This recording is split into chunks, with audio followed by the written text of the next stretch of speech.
Hello everyone, welcome to Mr. Noctuary. Today we're visiting the Gerousia, Sparta's Supreme Council, where the oldest, coldest and most powerful men in Greece sat together, not to discuss but to eliminate each other, gently, cleanly and without blood. No knives, no bows, just a slightly wobbly chair, a cup of wine sweeter than usual, and a final toast. Never answered.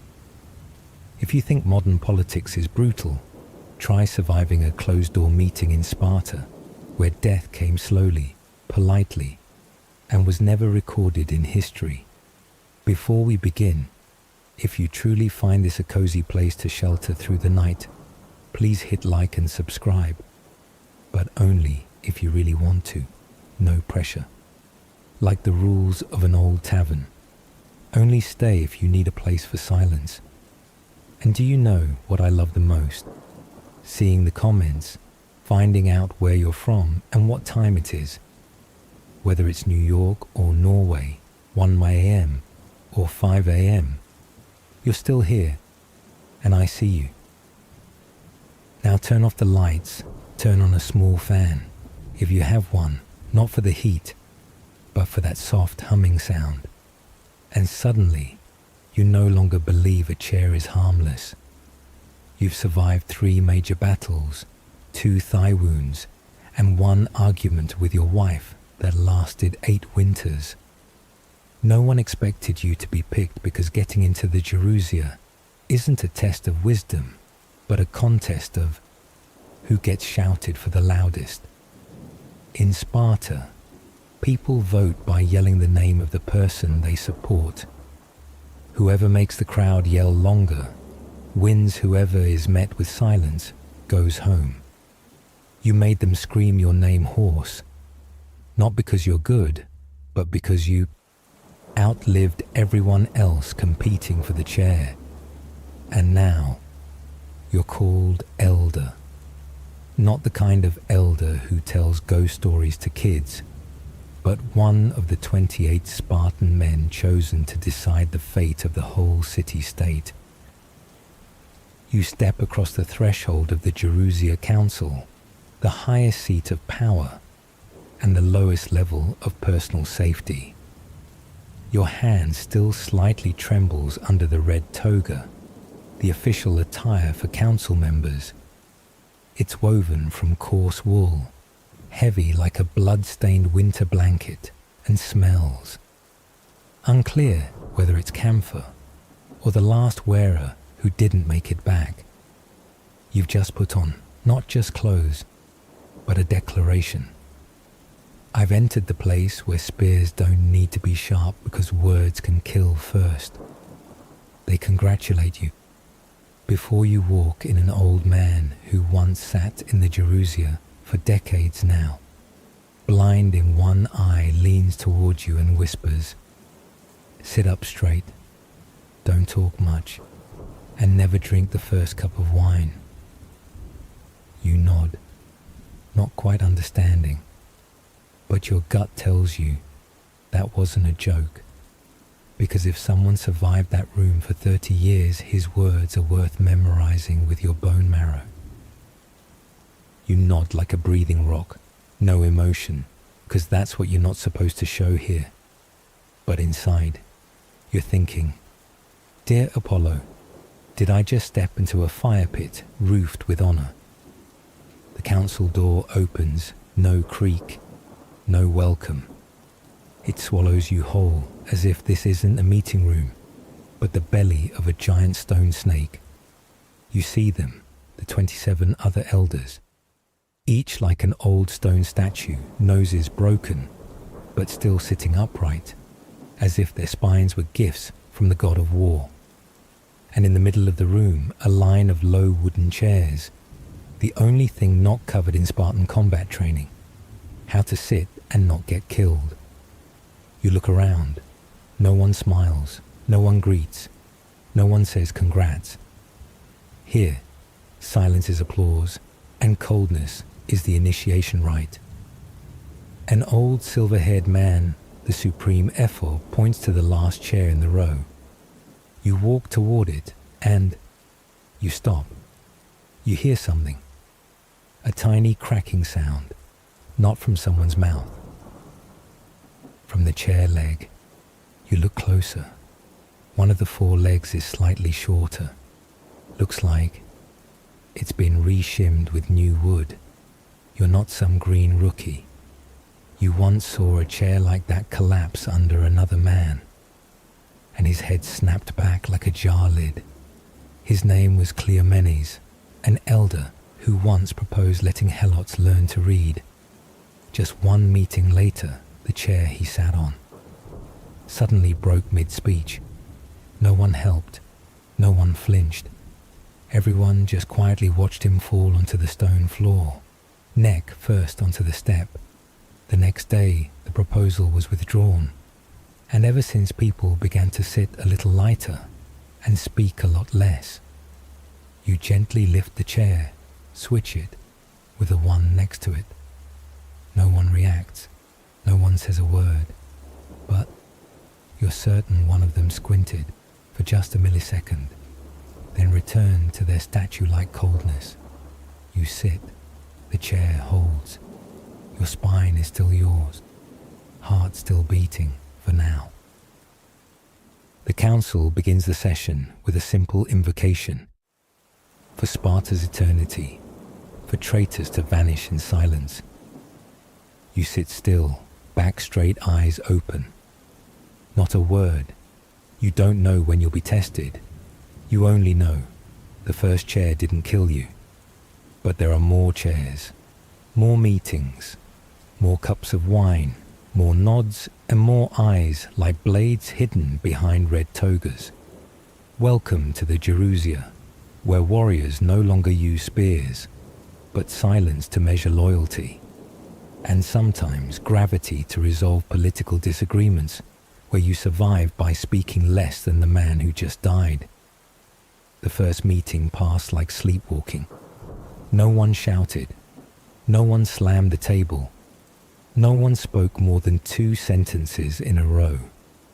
The only time in 80 years someone in the Jerusia slammed the table, it was Lysandros, known for his toughness and excessive love of wine. He shouted, "Enough! Helots are people too." The silence that followed was as long as a funeral.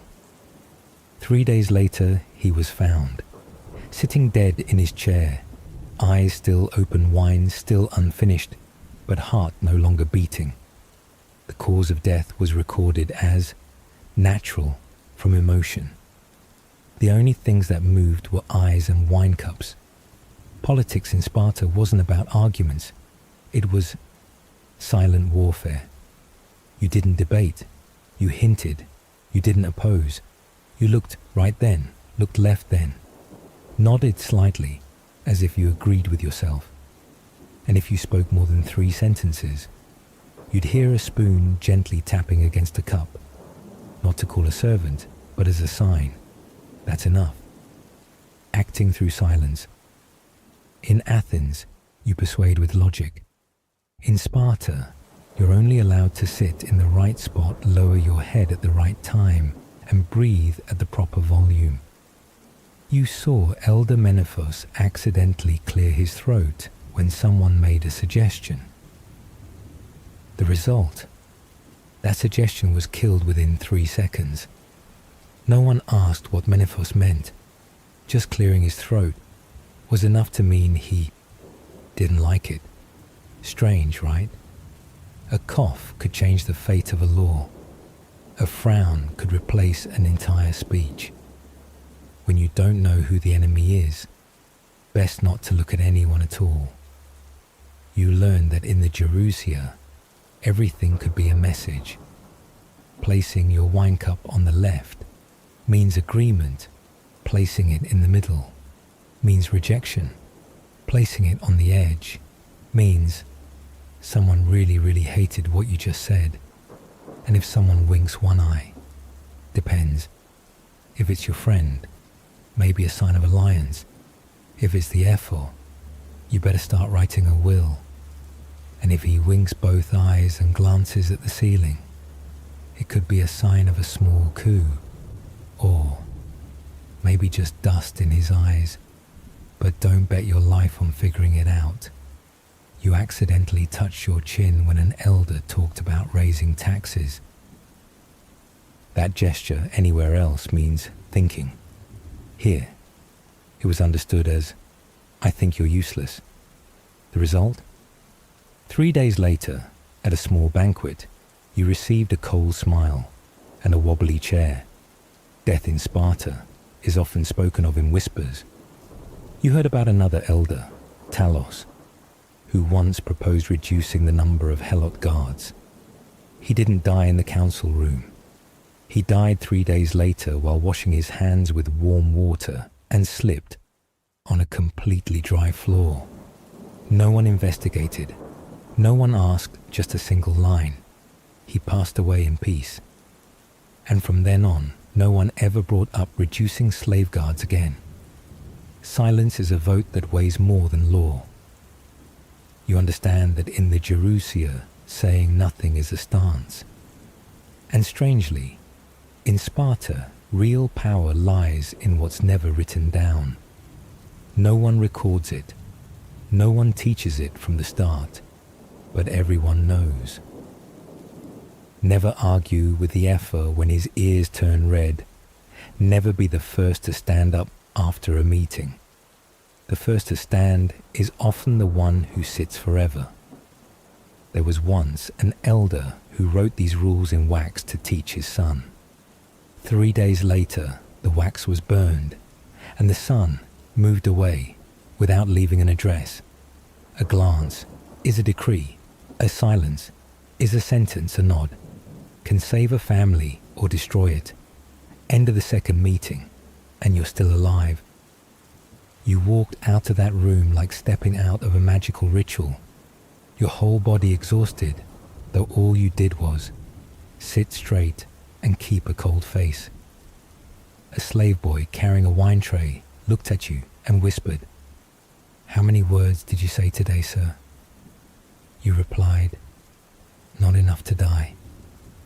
He nodded, a nod of someone who understands, because here talking too much is the fastest death, and speaking at the right moment is the oldest survival art in Sparta. You say nothing more because that's how to survive, because truly, the role of a Spartan elder isn't to change anything, it's to witness everything without reacting.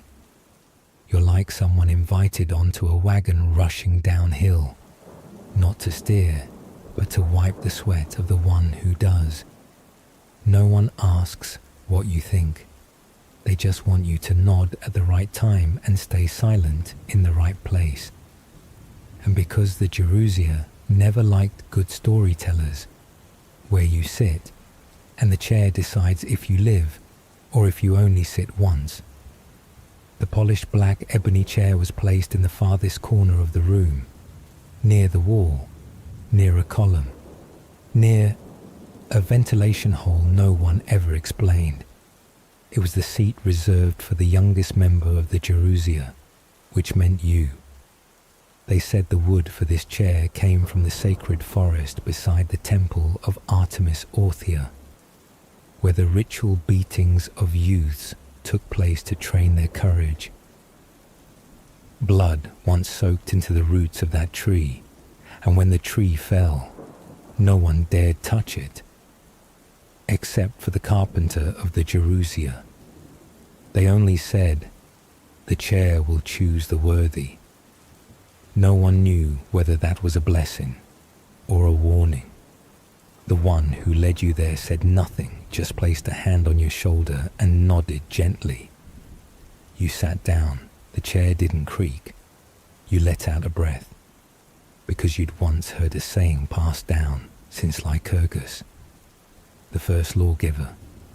If the chair creaks beneath a new body, it is the ancestors' warning.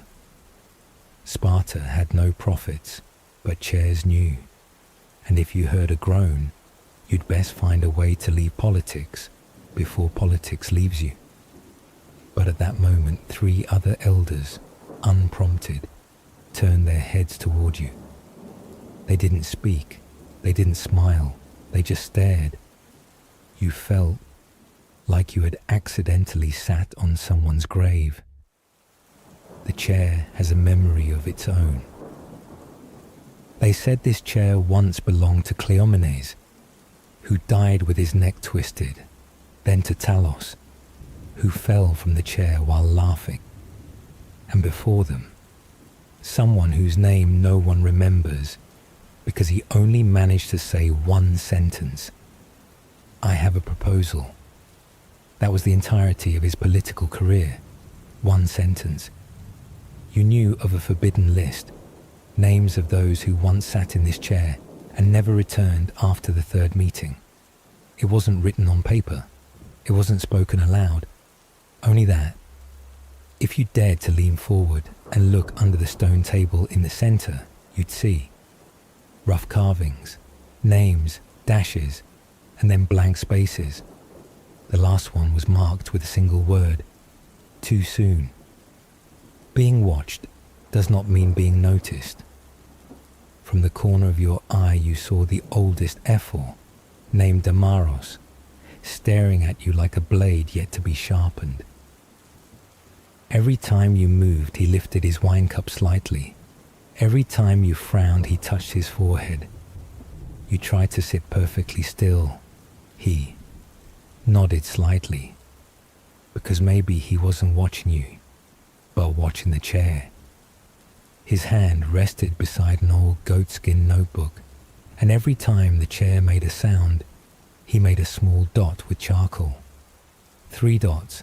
That person was warned. 5 dots. That person was not invited back. An elder once asked why the Ephor did that. Damaros simply said, "The chair cannot speak, but it can groan."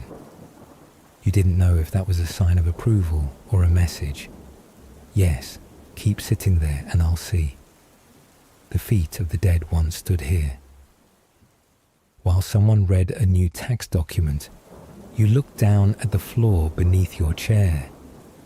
There was a dent, as if someone had stomped hard, scratches sharp edges, and something that looked like dried blood. You lifted your own foot away from that spot, but it remained there like it was waiting. By the end of the session, you're still alive, but the chair is not.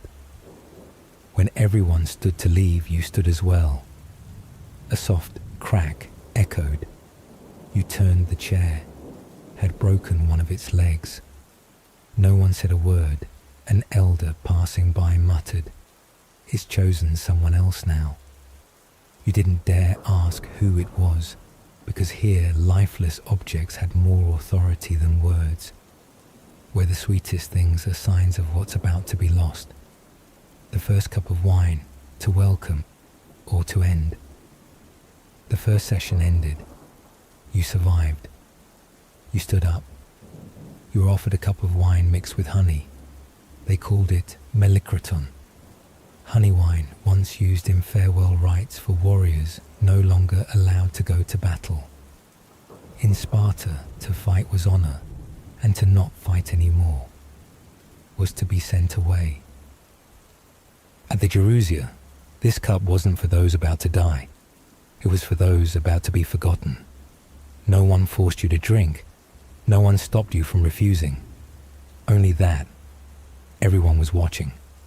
And that cup carried a scent so faint, so sweet, so unfamiliar. They said, the honey in this cup came from the deep forest at the foot of Mount Taygetus, where Sparta once left infants who didn't meet the standard. That flavor wasn't just sweet. It was the final trace of souls who never got names. And now, it rested in your hand. You swirled the wine gently under the firelight. You saw something carved at the bottom of the cup. Letters worn down. Ros. Could be Talos, or Cleomenes, or someone who once sat where you sit. Someone who once lifted this cup and then was erased. Not cleanly. You heard, before Talos fell from his chair, he drank this very wine. Only his cup sat in the center of the table. They said it was a farewell gift for those retiring from political life. An elder once said, "Honey masks the bitterness wine helps forget the truth. And this cup, it reveals who can forget what." A servant stepped forward, holding a silver tray. His face was unremarkable, except you were sure you'd seen him at your predecessor's funeral. No one called his name. No one looked him in the eye. You noticed a small burn on his left wrist, old, but still red, maybe from overheated honey or something more painful. The servant said one sentence without emotion. "May this be your first time drinking, not your last." After the wine, you were invited to the back courtyard. A small ceremony. Everyone smiled. Flowers were tossed into the air. Grapes were laid out on a stone table. You saw one empty chair at the far end of the table. According to Lycurgus's old law, if an elder disappeared without reason, their chair would undergo the catharsis rite, cleansing by black ram's blood. The chair would remain empty for 30 meetings. If no one returned, it would be burned along with white flowers. When asked, you were told, "It's for those who can't come back." You looked back at the Jerusia. A window half closed. A cloak vanished behind a curtain. You weren't sure who it was, or who it once was. You turned to the person beside you, about to ask, "The last one who sat in that chair, where are they now?" That person looked at you, smiled faintly, set their cup down and replied, "I never asked, and I'm still sitting here." You nodded, didn't ask again, and finished the rest of your wine. The sweetness spread, but it wasn't warm. You began to get used to the meetings where people were more silent than they were talkative. You thought you were learning how to keep your words, until you said one seemingly harmless sentence. This time the ephor made a quick decision. Just that one sentence. That evening, you found your cloak had been switched, though no one said a word. The fabric was paler. The right fold was longer by a finger's width. And the next morning, someone who had sat across from you was suddenly replaced by a face you had never seen. In the corner of the room, there was always someone. Not seated, not speaking, only holding a parchment and black charcoal. He didn't blink, he didn't sneeze, and once you were certain, he wrote down even the words you hadn't yet said. Anyone who asked about him received the same response. Just a note-taker. But that record, no one was ever allowed to see it. Some said, in truth, the record was never written in ink. Each meeting, the important things were embroidered in thread, red, yellow, black, onto the inside of a special cloak. Only one person wore that cloak. That person did not speak, did not sit, did not live like others. And when they died, the cloak was buried with them. No one dared dig it up. Only whispers remained, a cloak containing all the political memory of Sparta, in thread indelible. In the Jerusia, no wall was truly solid, no curtain was truly thick, and no corner was truly private. You happened to overhear someone reciting the elders' names in the wrong order. A few days later, that person no longer appeared. Legend in the Jerusia told that anyone who mispronounced the name of an ephor without permission would be taken away before they could call anyone's name. One was burned, mouth bound with white cloth.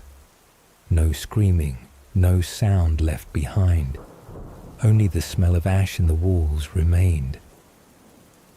An elder once showed you the inside of an old cloak. See the red thread? It sits at the collar. When it turns to gold, it means you've been marked. You looked at your own cloak. saw no thread. An older elder, hands shaking, but eyes still sharp, gently tugged the back of your robe. If it was ever lined with flax, the last wearer may have been one of the cryptia. You shivered. Cryptia, the name everyone knew but never spoke in this room. Young men chosen not to fight, but to observe. Observe silently, and if needed, remove. You didn't know if you should feel relieved or more afraid. From this chapter onward, you were served tea instead of wine. The person brewing the tea didn't speak, didn't look you in the eyes, only bowed. Their sleeve covered half their face. You smelled mint and something like old ash. Then one day, that same tea carried a trace of cinnamon. Another day, rosemary. No one said anything, but you began to understand. Cinnamon was the signal. There's a stranger. Rosemary. Stay silent. A strange sweetness you couldn't place. You're being tested.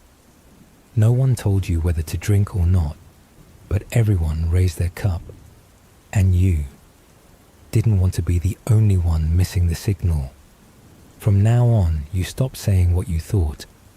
You learned to speak with your eyes, with the way you placed your hand on the table, with the way you folded your cloak when rising. Because in Sparta, speech was the last thing you should let others hear, where the torchlight speaks more than words, and someone's shadow on the wall is no longer theirs.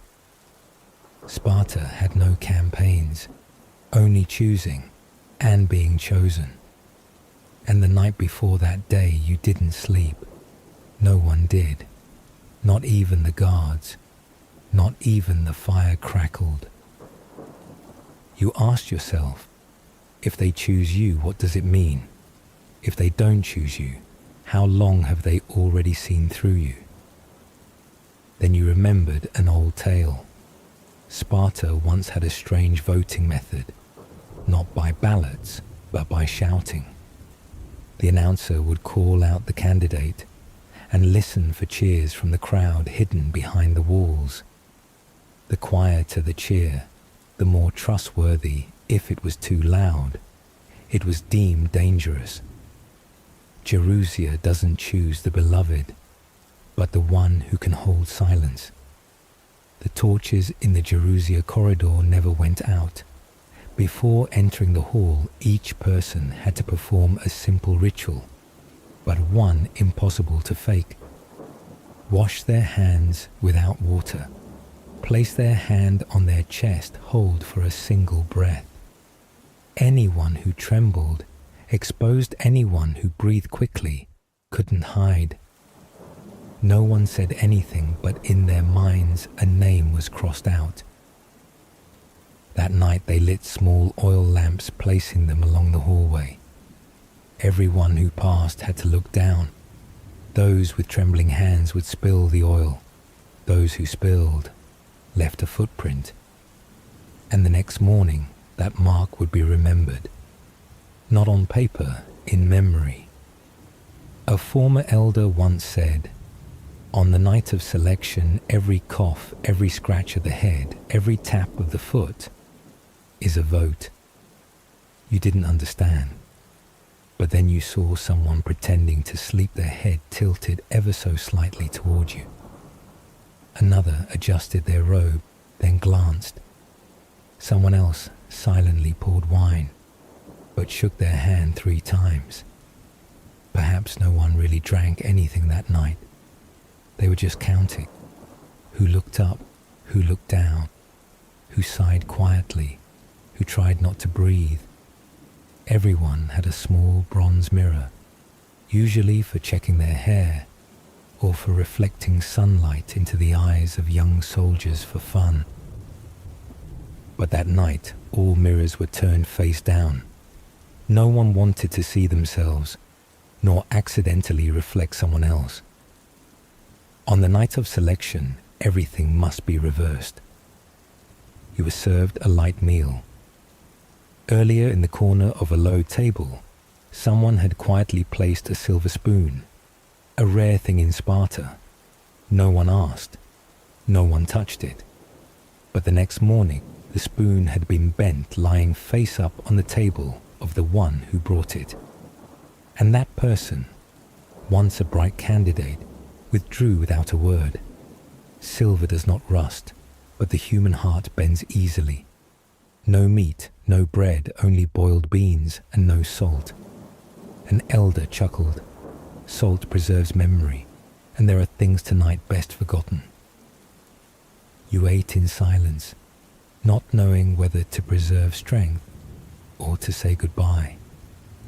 Before dawn, something strange happened. One of the small oil lamps, the kind used to check footsteps, suddenly went out. Though there was no wind, no one touched it. Everyone nearby stood still. No one relit it. The oldest elder whispered, "There is a flame that refuses to see the future, then let the future look back at it." The next morning, the candidate most expected had vanished from the list. No one asked why no one mentioned a name, but someone remembered. That night, a white goat wandered into the courtyard. No one let it out. It moved slowly, sniffed each stone, stopped in front of one person, then walked away. That person smiled softly, didn't eat dinner, and the next morning withdrew from the list. Pan doesn't speak human, but Sparta hears his footprints.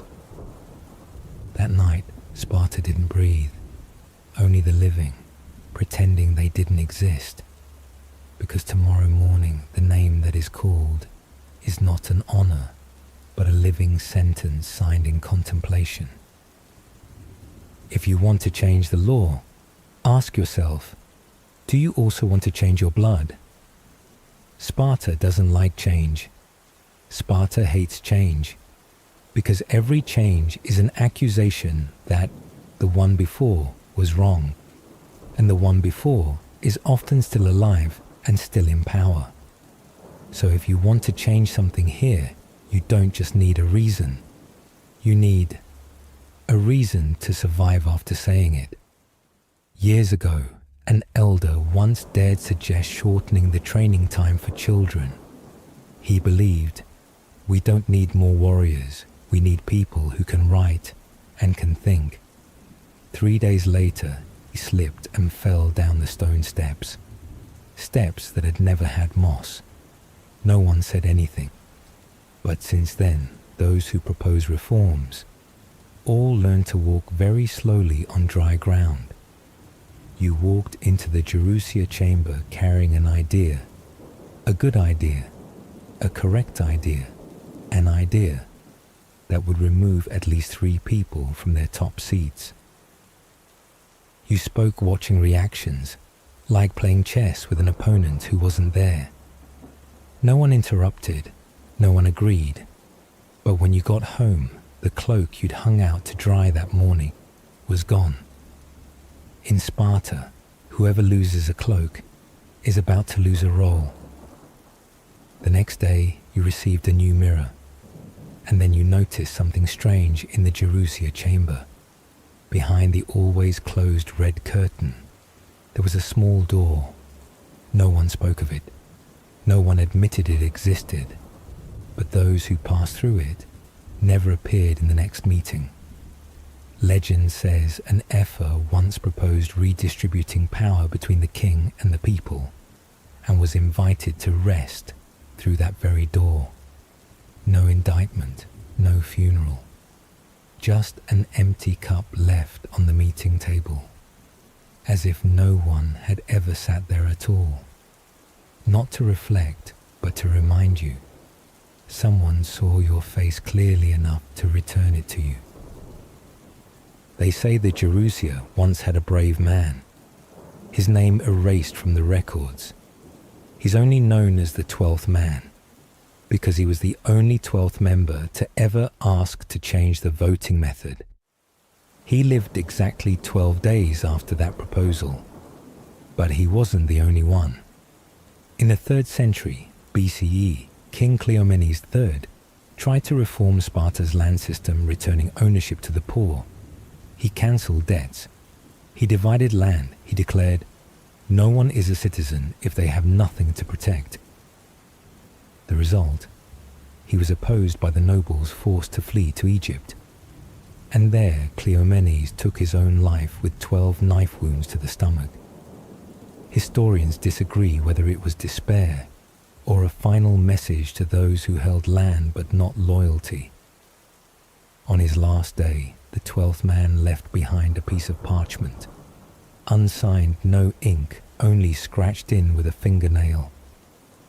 If this law doesn't die, then I died for it. You sat alone by the window. Outside, the clang of armor being forged still echoed. The shouts of children in nighttime training drills.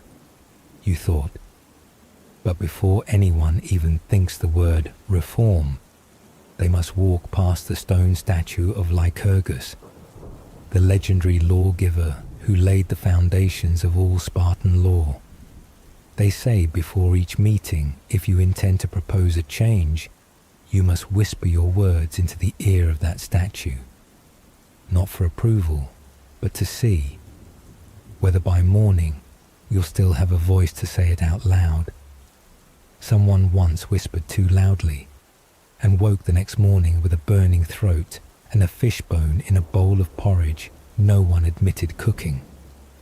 Reform in Sparta is not praised. It is only quietly remembered in stone, in wind, and in silences that last longer than they should. In Sparta, being king might be an honor or a two-headed curse. Sparta isn't like anywhere else. While other Greek city-states chose one king, one tyrant, or a democratic council, Sparta chose both. Two kings ruling together, sitting together, just not looking at each other for too long. You might think, oh, two kings must be fairer. No, it's like two cats sharing one bowl, and that bowl only has one fish, or in this case, one wine jug. That wine jug is real. Some say it was once part of a failed plot. One spring night, someone secretly poured in a bit of fermented honey, mixed with poisonous sap. Just one sip would cloud the mind, but in the end, the server handed it to the mastermind by mistake. That king slept for 3 days straight, and when he woke up, power was no longer in his hands. No investigation, no prosecution. Since then, the jug was marked with a small scratch on its handle, a reminder that, in Sparta, wine can make friends or make ends. Made of silver, only used during council meetings when both kings were present. It symbolized unity, and it symbolized the kind of conflict no one is allowed to name. Whoever pours first wins. But if you pour too much, you might be suspected of wanting it all. They were chosen from two different bloodlines. Agiad line, traditional, stern, thick-skinned but unreadable. Eurypontid line, pragmatic, cunning, smiles a lot and rarely means it. One king handled foreign affairs, leading wars, signing treaties. The other handled domestic matters, keeping the peace and quelling uprisings. But the problem is, war is always more admired than peace. So one usually traveled far and earned glory. The other stayed home and heard rumors about himself. Once, an Agiad king returned from an Asian campaign, only to find his throne had a different impression. No one said a word. But from then on, the wine jug was always filled equally for both, even if neither drank. The wine never emptied, but trust was no longer poured in. Sparta had a law. If one king went to war, the other had to stay home. The reason? To maintain stability. But everyone knew, so if one falls, the other stays, to explain. No one dared say they hated each other. No one dared say they trusted each other. Every word was overheard by the ephors sitting in the corner pretending to season their salt. Before that winter night there had been other nights, hot and bitter. History records, Demaratus and Cleomenes, two Spartan kings of the same era, once launched a rare political assassination. Cleomenes, of the Aegean line, secretly allied with an effort to accuse Demaratus of being illegitimate and strip him of power. Demaratus lost his title, was forced to leave Sparta, and then, ironically, he joined enemy Persia. Since then, an unspoken rule spread among future kings.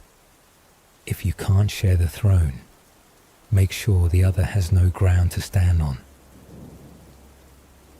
One winter night, they were invited to a Jerusia feast. They were seated 4 chairs apart, supposedly to leave space for the goddess Artemis in between. The younger king, still buzzed from a recent victory, reached for the wine jug, but the other didn't look. He stared at the fire. The flames flickered across his face, unmoving, unreactive eyes seeing something far away. That night, he didn't return to the palace. He went straight to the northern temple. Sitting alone beneath the bronze statue, he pulled from his cloak an old letter, handwritten in his own script, addressed to himself. If the day comes when trust is gone, drink alone, but don't let anyone know the wine has lost its taste. 2 kings, 1 table, 1 jug. And when the one pouring wine was a newly arrived slave girl from Argos. Her hand trembling, the wine splashed over both kings' hands. The whole hall fell silent. No one wiped it away. That was the last night the 2 kings sat together. The next morning, Sparta announced, "No king has died, only one has been chosen to remain silent longer."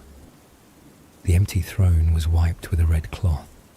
The silver jug was never used again. It was hung on the wall right behind the ephors' seats to remind everyone. Power in Sparta does not belong to the strongest. It belongs to the one who can drink without getting drunk. Not everyone who dies disappears, but in Sparta, sometimes surviving is the best way to be forgotten. In Athens, if you do wrong, you're exiled. In Thebes, if you lose, you're mocked. But in Sparta, you're forgotten. Not because people don't remember you, but because the law of silence forces everyone to act as if you never existed. There's a list. No one keeps it, but everyone knows it. A list of those once honored, then vanished as if they never were. No tombstone, no funeral, no mention in epic poems. Only strange gaps in the chronicles. Between the reigns of 2 kings, there is a blank. From Senator number 78, we skip straight to Senator 80. People call it the technique of memory cleansing. No blood, no sword, just never saying the name again. There was an ephor named Thoetimus who once proposed shifting some power from the Jerusia to the people. He spoke to the council in a warm, persuasive voice and received the longest applause of that winter. The next week, he vanished. No explanation, no trial. A year later, his student brought a copy of his speech to the archives asking to store it. The archivist looked at him and asked, "Who is Thoetimus?" A king, Charalaeus of the Eurypontid line, once refused to wage war against Sparta's ally, Messenia. He believed the strong don't need cruelty to be called great. The people admired him. One summer later, he fell ill and withdrew from politics. In the records, he never ruled. No document holds his name, except for a clay shard in the back wall of the market. Charalaeus, the one who refused to rule by the sword. In Sparta, no one is condemned for kindness, they are simply made invisible. On the Jerusia stone table, whenever a senator dies, he is replaced with a new painted mark. Red means blood spilled in battle, black means death in the temple. But if there is no color, that's someone who has been erased. The strangest story is about a youth, Irenikos, a top student in training school. He once publicly challenged an ephor quoting the words of Lycurgus himself. The whole school fell silent. A week later, Irenikos was no longer seen. His name was scratched off the student list. His room, assigned to someone new. His belongings, burned to prevent superstition. Only a single line was scribbled on the dining hall wall. If you still remember me, then I haven't disappeared. A goatskin record, hidden beneath the base of the Lycurgus temple, contained a warning from a vanished member of the Jerusia. No one dared read it aloud, but students passed it around. Inside it read, "Sparta doesn't kill you with swords, they kill you with organized silence." If you still remember me, then I haven't disappeared. There is no cemetery for these names. There are even rumors of a ritual, the erasure ceremony, reserved for those removed from official memory. It takes place at midnight with no drums or trumpets. 4 ephors in black cloaks holding torches descend into the archives beneath the temple of Artemis. The name is written on parchment, then burned before the goddess's statue. The ashes are mixed with water, poured onto the stone floor of the council chamber. From the next day on, no one may speak of them. No one may keep a picture. No one may say their name. And if a child asks, "Who was this person?" you must answer, "No such person ever existed." No incense, only the memory of the storyteller. And a silent curse. In Sparta, forgetting is a punishment, but remembering too much can also be a crime. In Sparta, they don't like those who disrupt the order. Even heroes should know when to stay quiet. He returned to cheers from the battlefield of Thermopylae, not with 300 men, but with only himself still alive. They called him the last ghost of Leonidas. He, Damaretus, the one who broke 3 spears and killed a Persian general with bare hands. He was awarded a laurel wreath, stood in the middle of Sparta Square. People gifted him honey children, waved fabric flags and ran after him. 7 days later, he died in the bath slipping and hitting his head.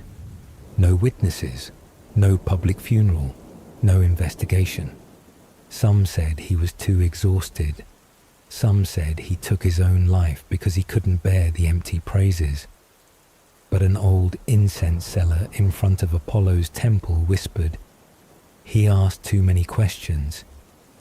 And in Sparta, if you ask too much, you either go into the woods or go take a bath.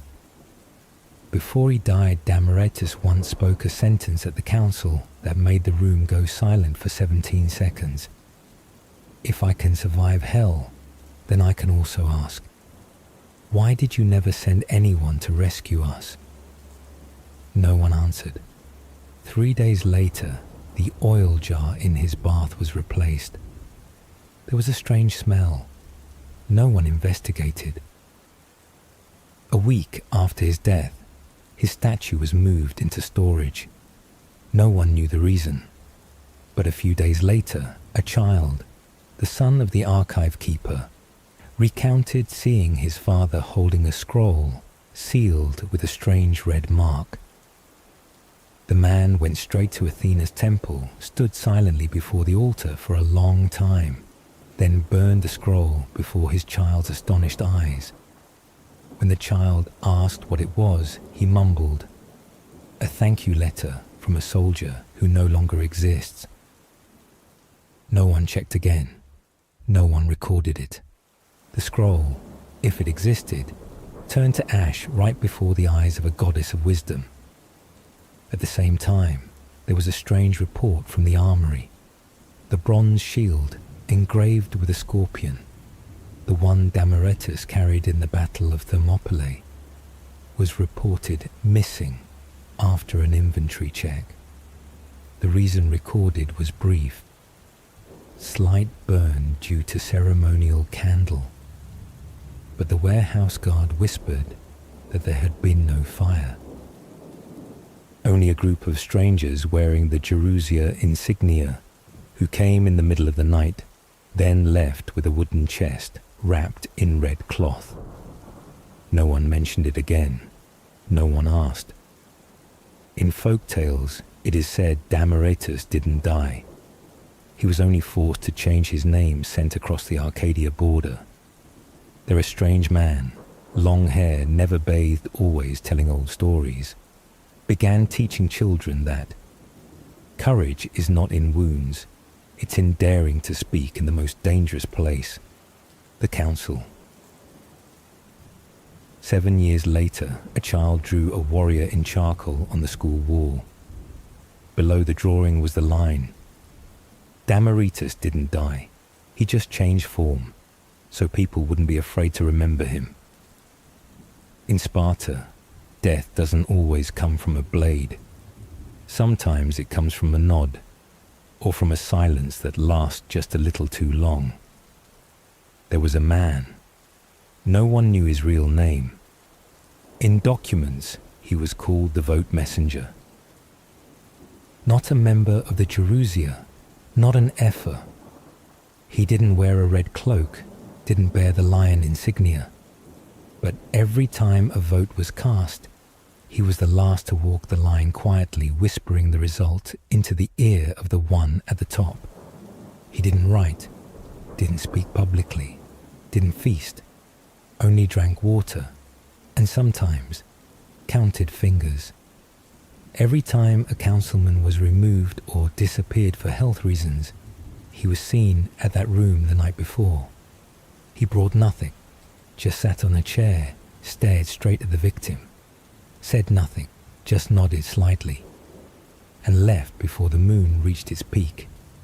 No one ever saw him kill, but after he left someone's house, that person never appeared on any list again, not even in prayers. An old Epher once drunkenly muttered, "There are 3 ways to die in Sparta.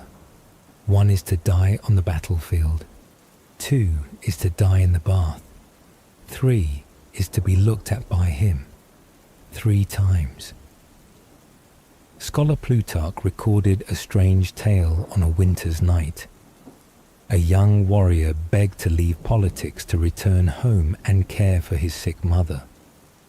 The next day, both mother and son were listed as fallen at the frontier, though no one saw them leave the city. The one who recorded the names was still the man who didn't hold a pen, didn't speak aloud, just walked past and whispered to the ledger keeper. They said he was once an assassin during the war, but swore never to kill with his own hands again. Instead, he chose another weapon, consensus. In Sparta, there were no public death sentences for politicians, no blood on the walls, no trials were ever recorded. Only one kind of disappearance, as if the person had never existed. And every time it happened, the Jerusia gatekeeper would light a candle, then snuff it exactly 3 minutes later, said nothing, left no ashes, only an empty room and a chair. No one dared sit in again. There was a strange rumor among Spartan soldiers that one person once escaped his gaze, the only one. His name was Theoxenes, a young guard once stationed near the Jerusia. One winter council session, the man appeared, stared directly at Theoxenes 3 times. But Theoxenes didn't vanish. Instead, just a few days later, he was reassigned to the island of Sidera. a place of stone wind, and an old outpost. 3 years later, he returned, with hollow eyes and a trembling voice. He spoke of the man's stare, not angry, not threatening, just empty, as if reciting some ancient incantation only souls once called by name could understand. That story was recorded, then vanished from the chronicles exactly 3 days later.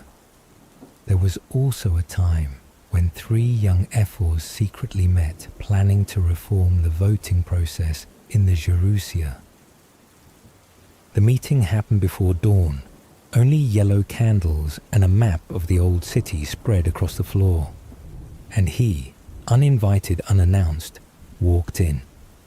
No one knew how, said nothing, just sat. The 3 ephors silently looked at one another, as if all breath had been drained from them. The meeting ended in 5 minutes. 3 days later, all 3 submitted resignation letters citing incompatibility with the spirit of ancient consensus. The meeting's minutes were sealed with black wax, a top-secret mark used only when something shouldn't be spoken aloud.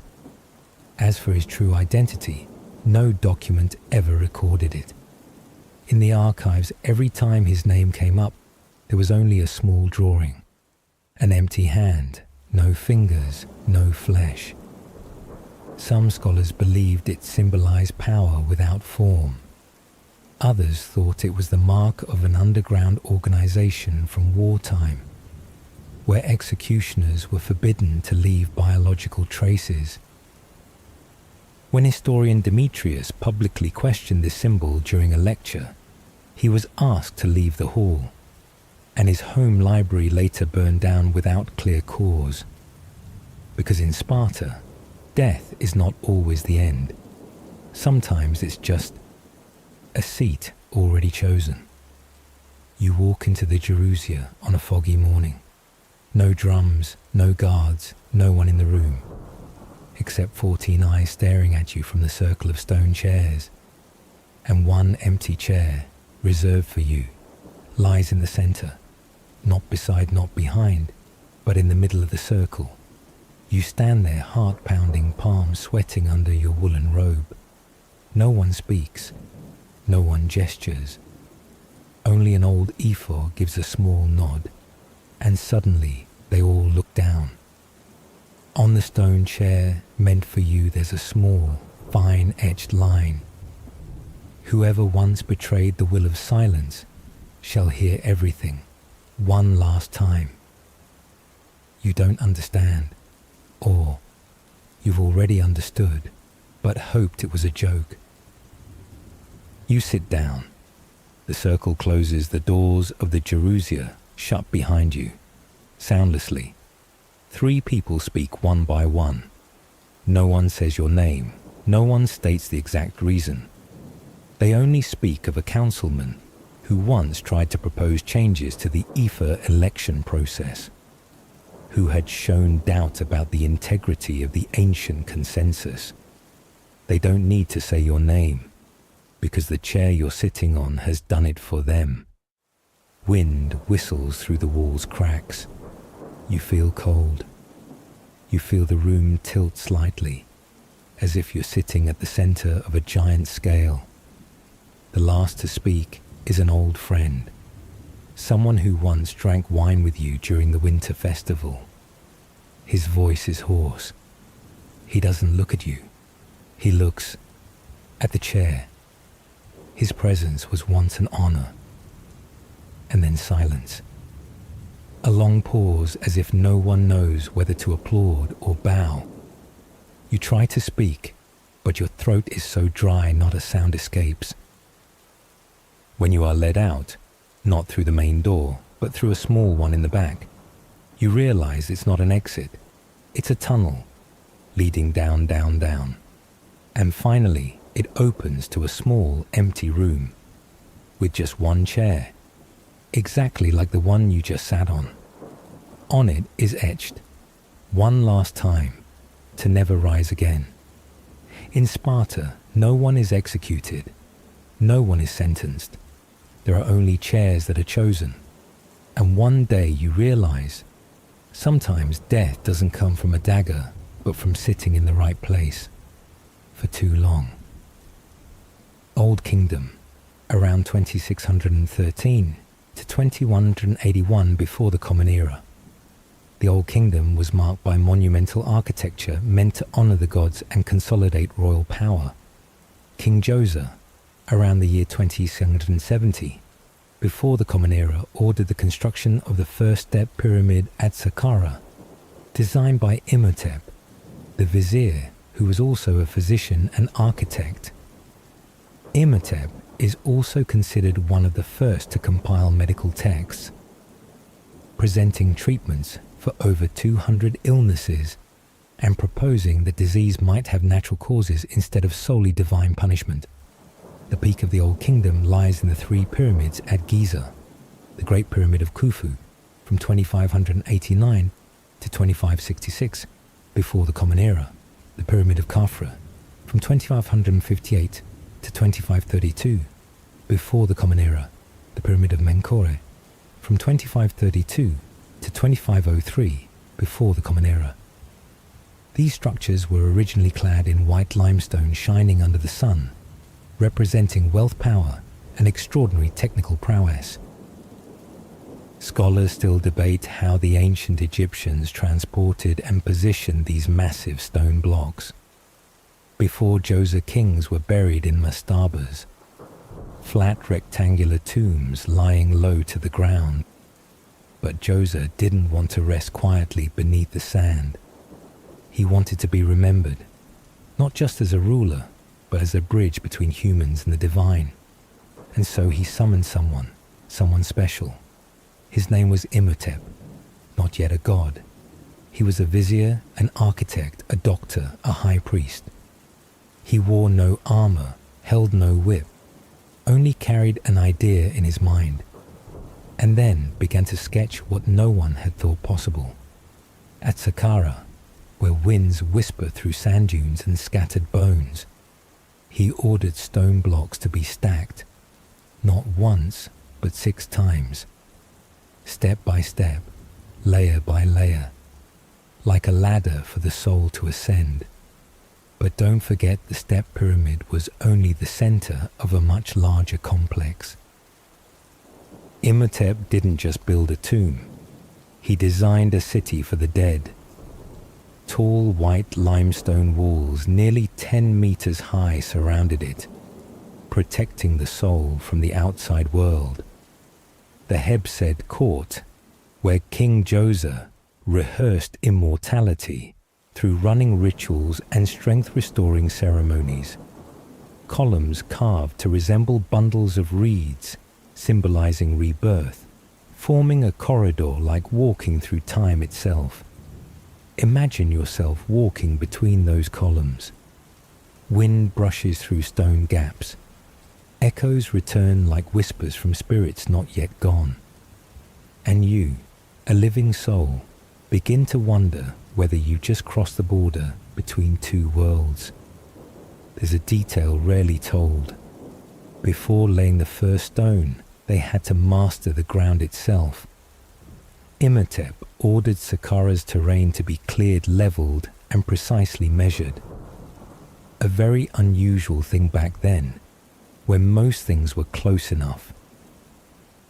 The Egyptians used primitive tools like knotted measuring cords to draw straight lines, and a system based on the sun's shadow to find true directions. But more important was how they moved stone. Tons of limestone were hauled across desert sands. No cranes, no wheels. Just people in headscarves pouring water on the sand ahead, making the surface slick, so the blocks could slide. A technique so simple it's hard to believe, but it worked. On the worksite, teams were divided. Some pulled, some commanded, some beat drums. A symphony of sacred construction. Drums echoed. Stones clashed. Voices shouted through skin-scorching heat. No forges, no magic. Only perseverance turning rock into statement. Djoser's step pyramid rose nearly 60 meters tall, built entirely of stone, at a time when most of the world still lived in mud. No machines, no cargo trucks, only humans, ropes, levers, and belief. You didn't have to be Pharaoh to stand before it and feel a chill, because it wasn't just a tomb. It was a silent declaration in stone. The king does not die. The king climbs the sky. And you, even if just a meal bringer for the workers, would feel small in its shadow. They weren't chained. They weren't whipped. They were laborers, artisans, the world's first engineers. They had bread, beer, a place to sleep, even doctors. And when one died by falling stone, they were buried near the pyramid, as if journeying with the king toward eternity. You might not read hieroglyphs, but you see clearly. This was labor, not bondage. In Egyptian culture, death wasn't the end. It was a journey, a passage through the duat, the afterlife, where your heart would be weighed, where you needed a name, a title, a tomb, a rite, and a pyramid was the most powerful passport for that journey. Imhotep knew that Djoser knew that.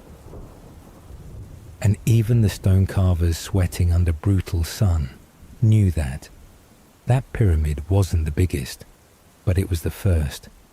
And thanks to it, Egypt entered a new era, an age of things greater than death. Imhotep would later be worshipped as the god of medicine. Djoser, still resting in the desert, still watches you through thousands of years of dust. And you, listening to this story at 3 a.m., might ask yourself, what have I left behind in this world? A stone, a song, a name. And maybe, in a strange dream, you'll find yourself standing in the pyramid's shadow, laying your hand on a cool stone and falling silent. His name was Khufu, and he didn't want a pyramid. He wanted the pyramid, capitalized, bolded, carved in stone, not so that everyone could see it, but so that no one couldn't. If Djoser built a ladder for the soul, Khufu built an artificial mountain, right in the heart of the desert. Something no one could ignore, not when you're alive, not when you're dead, not even 1,000 years later. Imagine standing before Giza. In front of you is a massive triangle, nearly 147 meters tall. When it was newly finished, it was coated in white limestone shining under the sun like a beacon for the entire afterlife. You squint, dazzled, overwhelmed. So small you're afraid to breathe too hard. Khufu didn't just leave behind stone. He left behind a mystery. To this day, no one is entirely sure how the Egyptians hauled and arranged the stone blocks, each over 2 tons, millions of them. They had no wheels, no iron, no cranes, only people, ropes, ramps, wooden rollers, and willpower as solid as rock. And then one day, someone found a journal, not from Khufu, but from a man named Mera, a labor captain, a stone transporter. His notes were found at Wadi el-Jarf, an ancient Red Sea port. On sheets of papyrus, Mera described how he and his team transported limestone from Tura to Giza by boat. We went from the harbour to the pyramid of Akhet Khufu, he wrote. No embellishment, no mythology, just a work report. But that's what gives you chills. Not the drama of the tale, but the living proof. The Great Pyramid wasn't magic. It was hundreds of people like Mera, rowing, ramping, stacking stone under 113-degree heat, over and over, day after day. Not to carve their own names, but to build a shadow for someone else's. Some theories say they built spiral ramps around the pyramid, pushing the stones in stages. Others say they used scaffolds and lifted the stones with wooden pulleys. Still others say they knew something we don't, and that's how legends begin. Khufu left no speeches, no grand inscriptions, no towering statues. Only a small chamber inside the Great Pyramid. No mummy, just an empty stone coffin. Silent, as if he wanted the silence of stone to be his final word. Some call him a tyrant, others a genius. And people today, they look up and wonder, could we build this again, with human hands, in 20 years? Or is this something only time itself can do? For Khufu, death wasn't a loss. It was a chance to cast an immortal shadow. That shadow was the pyramid. And you, even in the 21st century, standing before it can't help but shiver. Not because it's scary, but because it exceeds what a single human should be capable of. In the shadow of that pyramid, you are no one. Just a small person trying to grasp that once someone dared to think, I will ascend to the sky, and I will not use clouds, I will use stone. And Khufu did it. But don't forget, he didn't do it alone. In that stone shadow, thousands of laborers, artisans, foremen, captains left their nameless fingerprints. One of the strangest clues came from graffiti found inside the stones. Not from the empire, but from the builders. The Friends of Khufu, a crew name. The Drunkards of Khufu, another team. They were like friend group nicknames on a job site. And sometimes they were jokes or marks tracking batches of stone. Not ceremonial, human. And it's exactly those hastily written lines that make you feel closer to a structure that seems impossible. Not because of the stone, but because of the writing. Would you like me to tell you the rest now? When you look at the Great Pyramid, you might think, it must have taken hundreds of thousands of slaves to build this. Hollywood taught you that the Bible says so, but archaeology doesn't. The truth, no whips, no shackles, no traces of chains. The only thing that remains are small stone villages near Giza. Called the Workers' Village, this place wasn't a temporary camp. It was an organized settlement. Grain storage, bakeries, beer workshops, even fermented water tanks. Their archaeologists found tons of cattle bones, neatly chopped, stacked in batches.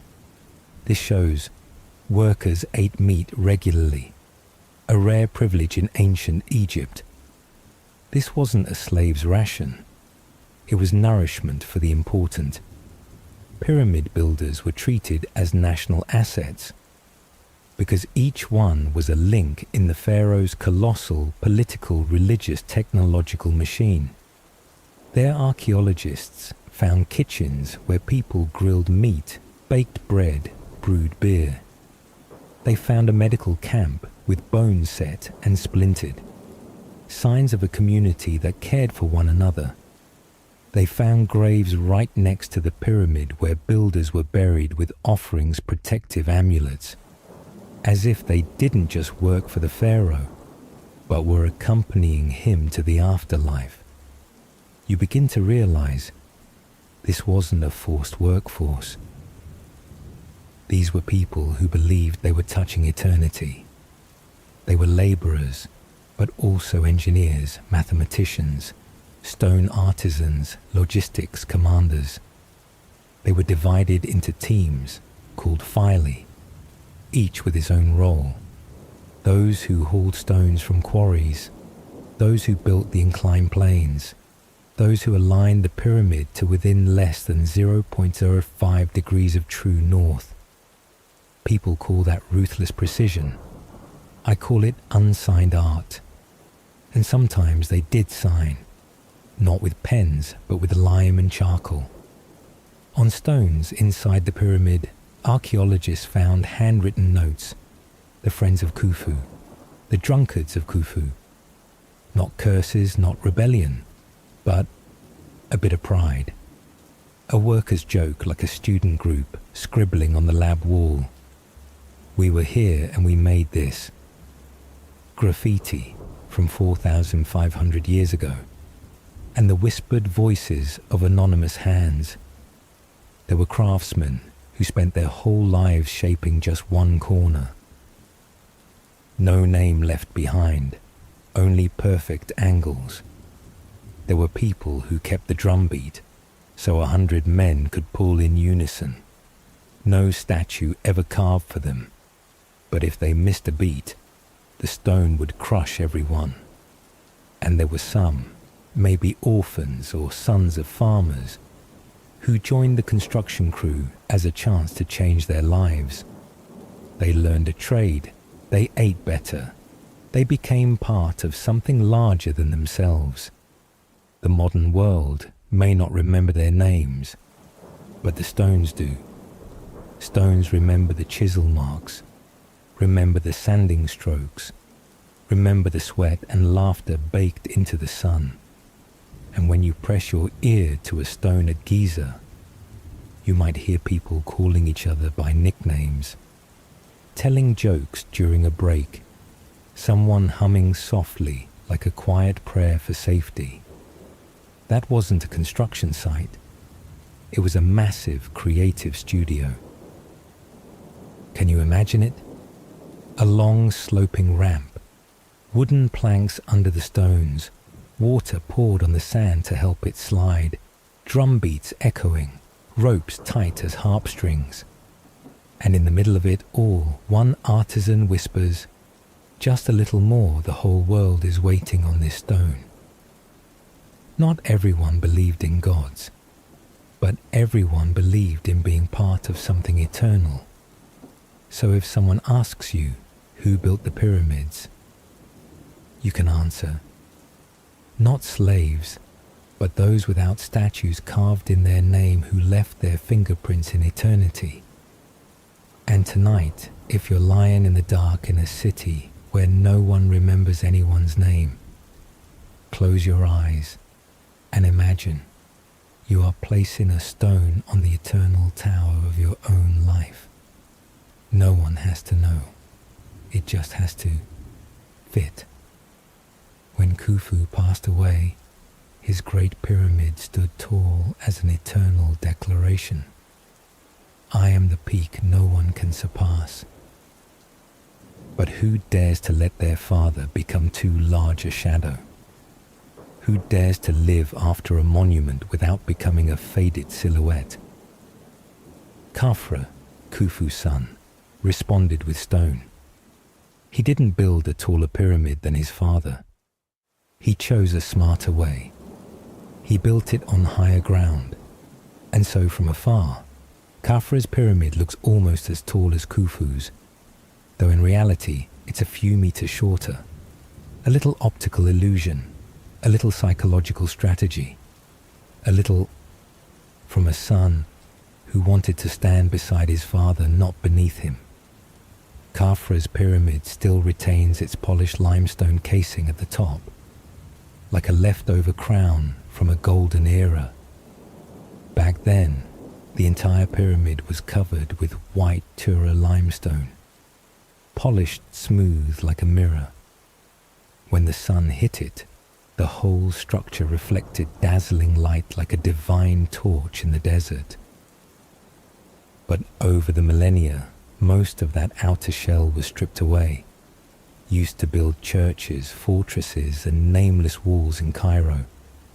Only a few pieces remain near the top, like the last traces of makeup on a stone statue worn down by wind and sand.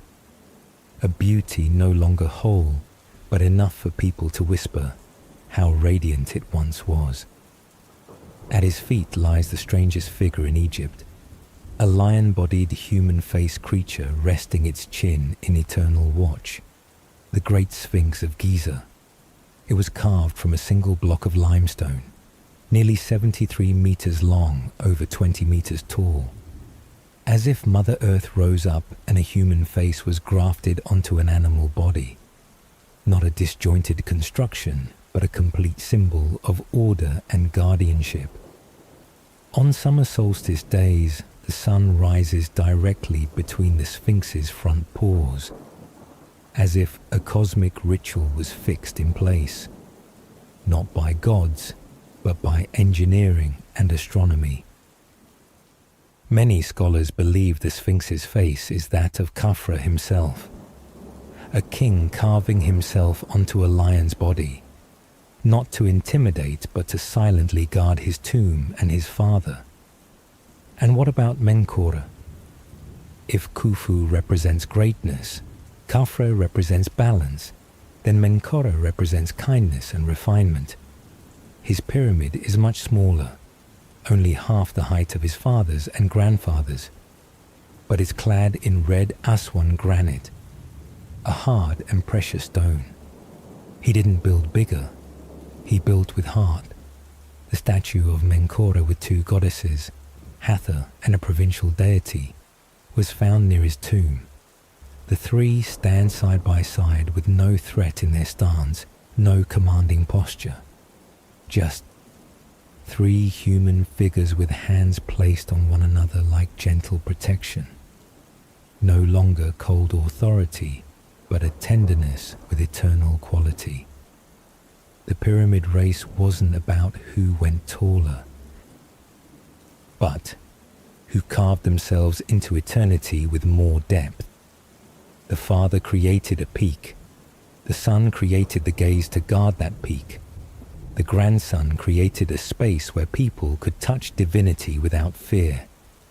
And when they passed, from Khufu to Khafra to Menkora, each had a tomb, a mortuary temple, and a causeway connecting the embalming site to where the gods reside. It wasn't just architecture, it was ritual, a way for death to be written as poetry and fear to become a journey. Ancient Egyptian funerary rites didn't close with ashes, they opened with a whisper. The pharaoh will rise again every morning like the rising sun. People believed the king's soul would pass through Osiris's grand hall, have his heart weighed against the feather of Maat, and if worthy, rise from the pyramid's peak as an eternal ray of light. If you ever visit Giza, try standing in the afternoon shadow of the three pyramids. The wind blows through like an ancient whisper. We once lived and built this. And maybe you'll catch the faintest smile on the Sphinx's face as your shadow stretches. Beside the ancients, in ancient Egypt, death wasn't the end.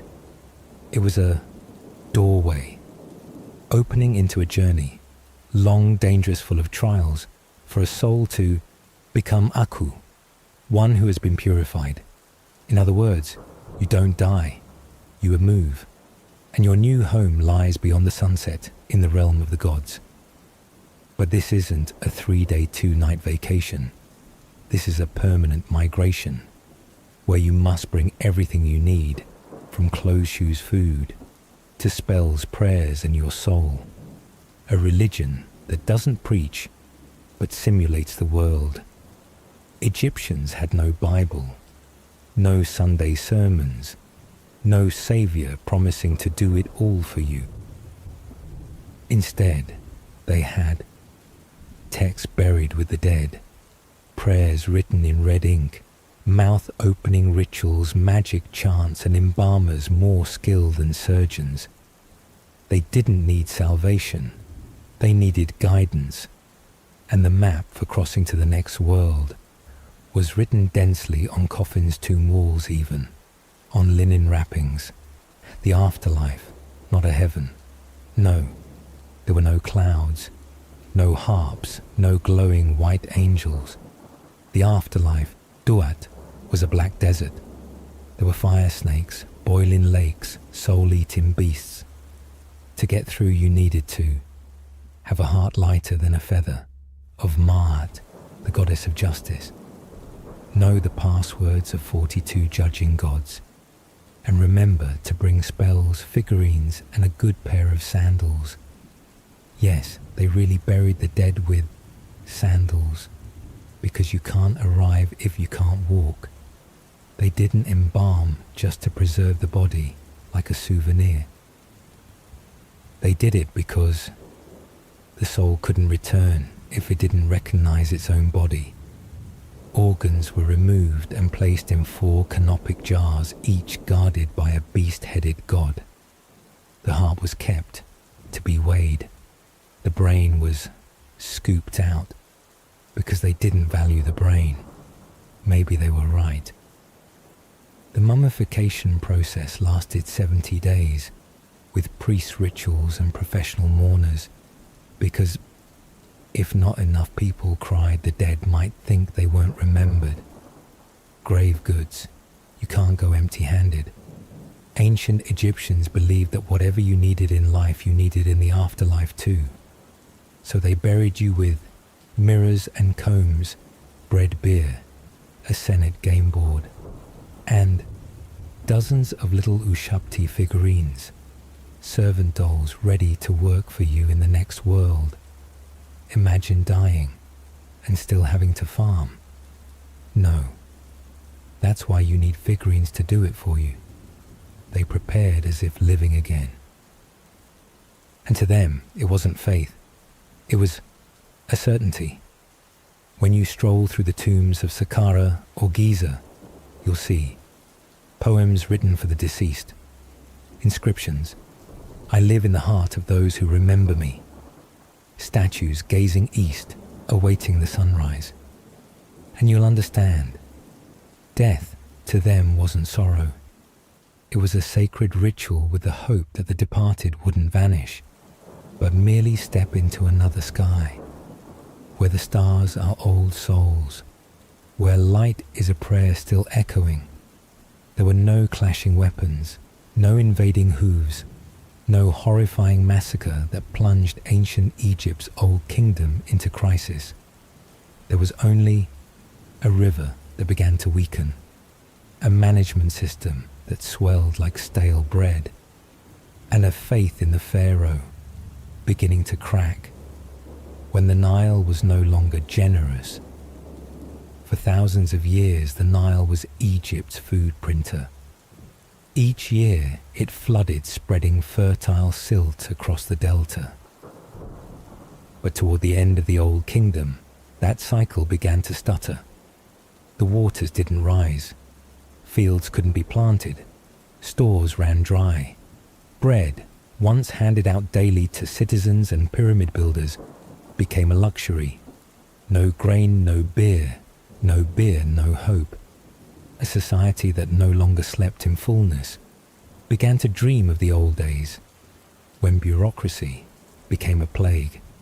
The pharaoh was the shepherd of the people, indeed, but he didn't do it alone. He had priests, viziers, overseers, scribes, statisticians, granary managers, ritual directors, and so on and so forth. At first, this system helped society run like a fine-tuned machine. But gradually, everyone wanted a title. Everyone wanted to be buried with riches like nobility, and everyone asked for more privileges. There is evidence that by the end of this period, local regions began to break away from the central government. The heads of provinces, nomarchs, began building their own tombs, conducting their own rituals, managing their own resources. In other words, the central authority fragmented. When noble tombs rose, pyramids stood still. No more giant pyramids. No more stone statues requiring thousands of laborers. Instead, provincial nobles competed to build private tombs. But unlike Khufu or Khafra, these people didn't need legends. They just needed a place big enough to flaunt their possessions, an artisan to carve their names on tomb walls, and a statue of themselves, gazing toward the grain. the pyramid became an outdated symbol, no longer a divine peak, but a decorative item no one could afford. Lamentation texts, the cries of an era. From this time, people began to record laments, inscriptions speaking of a collapsing society, decaying morals, and the dead not receiving proper rights. The poor robbed the graves of the rich. Children no longer listen to their fathers. Rituals are forgotten. Corpses drift down the river. No more gods, only complaints. A civilization that once built a 146-meter pyramid could no longer manage a clean well. No collapse, only quiet unraveling. No one officially declared the old kingdom fallen. No state funeral, only small cracks spreading gradually. And then, one day, no one had enough power to give orders. No one had enough grain to hire workers. No one was called Child of Ra. Only many local lords remained, each with a tomb, a small group of followers, and a name no one remembers. And so, the old kingdom didn't fall because of a stronger enemy, but because it had swelled too wide, dried up inside its river, and quietly sank into dust. You can't forget something that's still standing after 4,500 years. Some structures are built to be used, some are built to be displayed, and some are built to prevent forgetting. The Great Pyramid of Giza is not a place meant for daily visits. It has no windows, no signs. It's not a palace, not a castle. It is a declaration in stone. When stone became a prayer, the ancient Egyptians didn't build tombs just to bury. They built tombs to preserve identity, because if your name is forgotten, your soul vanishes too. The names of Khufu, Khafre, Menkaure were carved into stone, not to glorify, but to endure. Whether you believe they were great pharaohs or control freaks, they're still spoken of after 4,500 years, and the pyramid still stands. When every empire takes a photo with the pyramid, from Napoleon to Western explorers to TikTok-era selfie tourists, everyone who comes to Giza does one thing: takes a picture with the stones, then calls it a dream come true. During World War II, German soldiers also once stood in the desert and gazed at the pyramid. No one knows what they thought. Only that they didn't bomb it. Because even in war, humans still know to step back before eternity. When modern science still guesses, even with ground-penetrating radar drones and satellite images, we still don't fully understand how the pyramid was built. Some theories say ramps, some say water-based levers, some mention aliens. Yes, seriously.